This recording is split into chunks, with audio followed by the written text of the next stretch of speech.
Assalamualaikum warahmatullahi wabarakatuh. Saya Muhammad Ihsan Solen Lubis, Koas Angkatan 43, akan melanjutkan presentasi jurnal reading oral mukosa dengan dosen pembimbing Dr. Siti Rusdiana Puspadewi.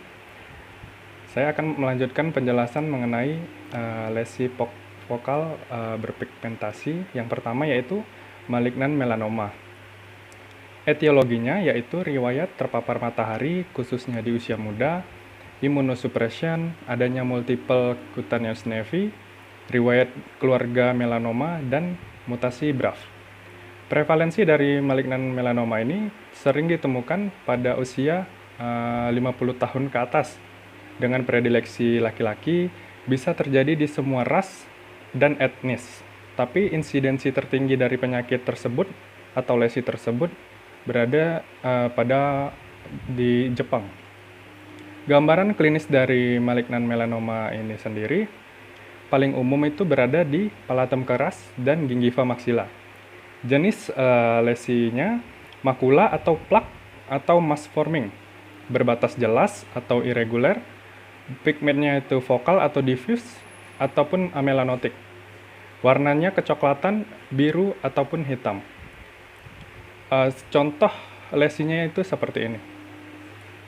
Selanjutnya, tanda dan gejala dari malignan melanoma ini yaitu ulcerasi, rasa sakit, parestesia atau anestesia, mobilitas tinggi, mobilitas gigi tinggi, eksfoliasi yang spontan, resorpsi akar, dan bone loss. Kadang-kadang juga bisa bersifat asimptomatik. Diagnosis banding dari malignan melanoma sendiri yaitu ada melanocytic nevus, oral melanotic makul, amalgam tatu, dan lesi vaskular lainnya dan neoplasma jaringan lunak. Dengan prognosis dari lesi ini itu cukup buruk. Gambaran mikroskopisnya malignan melanosit ini sering terlihat dan dalam jaringan ikat. Perluasan sel-sel ganas ke epitel juga dapat terlihat. Untuk menentukan diagnosisnya yaitu tentukan apakah lesi tersebut mewakili keganasan primer ataupun mewakili metastasis dari tempat yang jauh. Penentuan lokasi anatomi primer tumor yang andal sangat penting karena akan menentukan stadium tumor dan memandu terapi. Perawatan dari lesi tersebut bisa dilakukan yaitu dengan reseksi bedah ataupun terapi radiasi adjuvan dan kemoterapi. Survival rate dari malignan melanoma ini 5 tahun dengan presentasi 15-40%.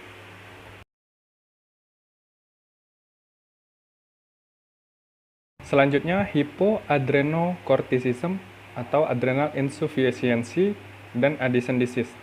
Etiologi dari lesi ini yaitu trauma, penyakit autoimun, agen infeksius, neoplasia, penyakit genetik, obat-obatan tertentu, dan iatrogenik. Mekanisme dari lesi ini yaitu disfungsi adrenal menyebabkan penurunan tingkat kortikosteroid endogen. Gambaran klinis dari lesi ini, mukokutaneus hiperpigmentasi. Bisa berupa diffuse, patch melanosis di mukosa oral adalah ciri khas dari lesi tersebut. Tanda dan gejala dari lesi ini yaitu hipotensi, mudah memar, mudah lelah, mood swings, depresi, dan kelemahan. Temuan laboratoris dari lesi ini, hipoatremia dan hiperkalemia sering terkait. Tingkat kortisol serum kurang dari 100 mmol per liter pada jam 9 pagi. Diagnosis banding dari hypoadrenocorticism yaitu physiologic pigmentation dan drug-induced pigmentation. Prognosis dari lesi ini, terapi pengganti steroid yang tepat dan mineral kortikoid. Selanjutnya yaitu Cushing disease. Etiologi dari lesi ini yaitu paparan yang lama dari konsentrasi kortikosteroid, endogen ataupun eksogen yang relatif tinggi. Kebanyakan kasus iatrogenik yang terkait dengan penggunaan steroid sistemik yang tidak dimonitor atau dikontrol dengan buruk. Pituitary tumor yang beraktivasi atau Cushing disease. Hyperadrenocorticism dan ACTH. Gambaran klinis dari lesi ini yaitu predileksi perempuan, onset prepubertas lebih sering terjadi pada laki-laki, naiknya berat badan, moon phases, pigmentasi diffuse mucocutaneous, memiliki neoplasma pituitari primer, dan pola pigmentasi oral identik dengan pasien adrenal insufficiency. Diagnosis dari Cushing disease ini yaitu yang pertama, tes dexamethasone suppression dosis rendah, selanjutnya plasma kortisol tengah malam, dan urin bebas kortisol 24 jam. Perawatan dari lesi ini yaitu bedah, radiasi ataupun terapi obat, pasireotid atau analog somatostatin setelah disetujui untuk perawatan Cushing syndrome. Selanjutnya, Peutz-Jeghers syndrome dengan etiologi penyakit genetik jarang yang terkait dengan gremlin mutation di STK11 atau LKB1 tumor suppressor gene. Gambaran klinis dari lesi ini yaitu pigmentasi di labial, perioral, dan akral makular.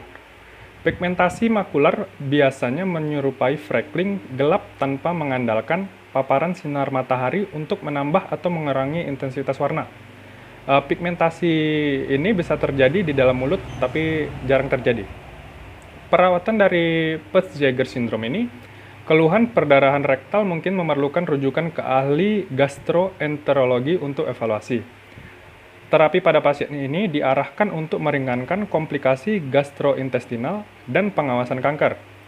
Pigmentasi akan bertahan sepanjang hidup pasien ini dan tidak akan hilang tanpa intervensi terapi.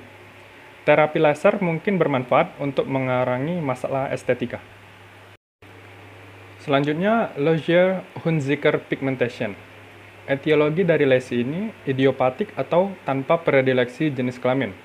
Gambaran klinisnya, pigmentasi multifokal di mukosa labial dan bukal. Pigmentasi di permukaan mukosa lainnya, kulit perioral, dan area anatomi lainnya termasuk esofagus, genitalia, dan konjungtiva. Kebanyakan melibatkan kuku jari. Gambaran lesi dari Lozier-Hunziker ini, makula yang berwarna gelap, multiple, kecil, diskret, dan irregular. Ketika muncul di permukaan labial dan akral, tampak seperti freckling pada sindrom Peutz-Jeghers. Perawatan dari lesi ini, karena keluhan utama biasanya itu masalah estetik, maka terapi laser dapat bermanfaat, walaupun pada kebanyakan kasus tidak membutuhkan perawatan.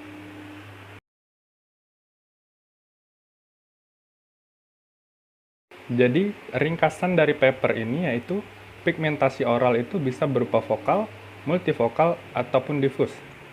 Lesi dapat berwarna biru, ungu, coklat, abu-abu, ataupun hitam. Lesi bisa berupa makula atau tumefaktif. Penting diketahui, beberapa lesi bisa berupa akumulasi melanin, hemosiderin, atau logam eksogen yang terlokalisir tidak berbahaya. Lesi lain bisa berupa pertanda penyakit sistemik ataupun genetik, dan beberapa lesi dapat dikaitkan dengan kondisi medis yang mengancam jiwa yang memerlukan intervensi secepatnya. Diagnosis banding untuk setiap lesi berpigmen bisa sangat luas dan dapat mencakup contoh-contoh pigmentasi endogen dan eksogen. Meskipun biopsi termasuk salah satu bantuan yang diperlukan dalam diagnosis lesi berpigmen vokal, lesi difus memerlukan riwayat menyeluruh dan studi laboratorium untuk menetapkan diagnosis definitif.